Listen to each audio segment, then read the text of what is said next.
Hello everyone, in this video I will show you how to fix now bar on Samsung Galaxy A57. Let's start the video. First of all, go to app library.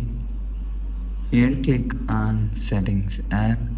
Now in setting, scroll down and click on notifications. After click on notification, click on lock screen and turn on lock screen button. After turn on lock screen button, and you will see if you want to fix this problem, so turn on this button. After turn on show altering notification only button.